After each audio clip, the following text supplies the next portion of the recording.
What's up, everybody? Chris DeLeon here of Gam Keto. Pardon the pajama shirt. Just got back from a long trip and I'm exhausted.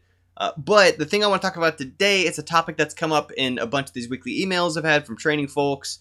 It's something that I've had come up in a couple podcast interviews for Gam Keto Community, both with John Kane recently and with Ryan Dombrowski. Neither episode's out yet, but you're going to hear it then echoed from them as well. And the message I want to focus on today is the importance of keeping a revenue source, of whether it's a day job, whether it's contract work, whatever it might be, that the expression "don't quit your day job" isn't actually the slam that people think it is when it comes to something like game development. And where we're used to hearing that kind of phrase, right, is if they're trying to do comedy, but they're not a great comedian. They're trying to be a writer, but they're not a great writer. They're trying to play a sport, but they're not professional level yet. And if you think about it, again, like writers, athletes, painters, comedians, all kinds of talented people in aspirational, high competition fields keep a day job, actors included, right? I mean, so many careers are the kind of things, just like game development, where there's a few folks at the very, very top making lots of money, and then there's a broad stretch of people who are not even coming near that being their primary source of income. That is something that they do when they can do it. It's something they fit in and around other stuff. But here's the thing. When you are getting better at game development, then it is, in fact, responsible and smart to be keeping some other source of income. Like I say, whether it's a day job of maybe some unrelated form, whether it is doing contract work, if you can land that in your respective field, it's just great because then you're practicing the same kind of skills you use when you're doing game development. But you know, in some cases, it's working on other people's games, right? That's one form of contract work. That's one form of day job, where the day jobs are doing something for the corporate machine, which has existing pipeline to existing customer base and existing distribution facilities and a known brand label, etc., while you're working on, in your off hours, moonlighting, bootstrapping, doing your own stuff.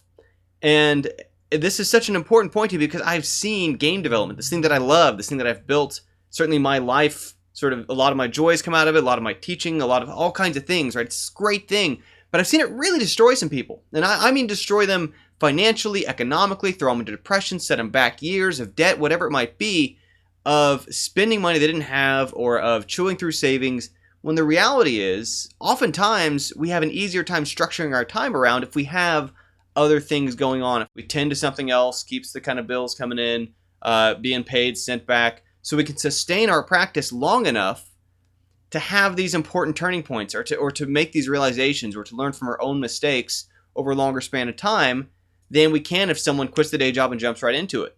Which at this point in history is really a lot like I said in my NDK talk last year, you know, buying a guitar and quitting the day job thinking like, well, okay, well, I'm gonna earn my living now with this guitar. And like there's people who can do that, and that may be you, but it's probably not gonna be when you first start doing it, and it may not even be after you're pretty proficient. Because there's a lot of other people who play guitar, and there are a lot of other people in the world now who can make video games. It is not the untapped goldmine it might look like. That if there was a gold rush, it was 2007, 2008, right? When Steam was new, App Store was new, downloadable console games for Xbox Live Arcade were new. All these different things that you know, they used to be walled gardens, and people complain about how hard it was to get yourself onto some of these platforms. First people to do it did enormously well. As those gates have come down and it's gotten easier for more games, for more people every single day to go out there, it has raised the bar from where it used to be. People think of it as like, all I have to do is worry about making this game, I'll put it out there, and then Apple's going to sell it for me, or then Steam's going to sell it for me, or in these days Itch is going to sell it for me, whatever. And they don't. They've got too many games going out, they've got too much to worry about, too many high-level experienced products, or developers giving them things that are much more sellable and so on. It's not on them to sell it, it's on you. And you're back to like, if you wrote a book, how do you sell that book? That's a thing which there's a long ramp into, which involves speaking, which involves writing about it, which involves business stuff, contacting press contacts, learning to kind of work that machinery in addition to building a good game. It's not enough to just make a thing, throw it out there, and hope it's going to work. And that because of that additional learning ramp, and the challenges involved in that, which isn't just like, oh, I just need more information. Some of it, so we have certain little internal barriers we have to get over about things that we don't see ourselves in certain ways, and we need to in order to market effectively. We need to in order to develop product effectively, release something, get over some of our fears. That stuff takes time. And that stuff takes time in a way that rarely benefits from the kind of stress and strain of rapidly running out of runway and seeing your savings diminish. Do not think of it as a failure state, as a thing of shame, as a lost condition if you have to go back to the day job because the first thing that you're working on, or the 7th or the 8th or the 10th, isn't selling well enough for you to float all your time and energy on it. Lots of other game studios out there, that includes medium-sized ones, small ones, big ones that are successful, etc., aren't just doing their own original things that they feel like doing. In addition to that, they're also doing contract work, or the equivalent of licensed IP for somebody else, of an advertising game for some other outside company, of farming out some of their internal talent or their skills to other companies that need it and will pay for it, and then offload some of that financial risk onto their side. Those are all parts of how this stuff works, including games you see at IGF, including games you see in some cases at Indiecade, including games you see getting news coverage and press, etc.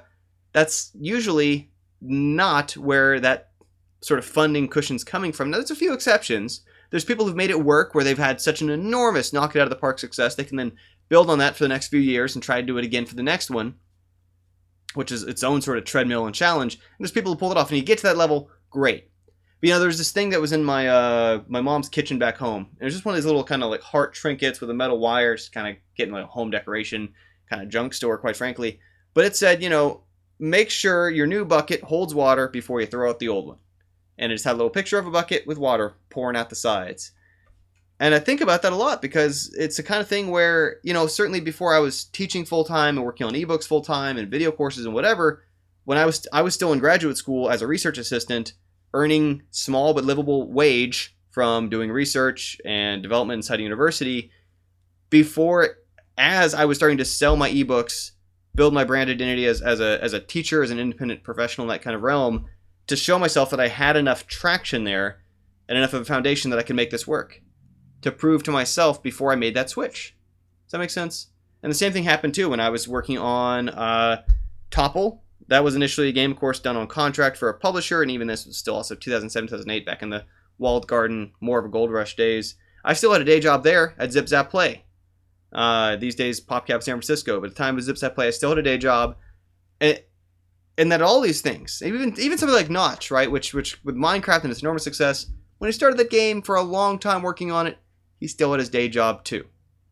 So don't look at it as a failure state. Don't see it as a loss. Don't see it as a bad thing. The bad thing, like I say, is burning through savings and stuff prematurely, putting yourself in a situation where you feel like you're gonna fail out, flame out if you can't make it happen in X amount of time.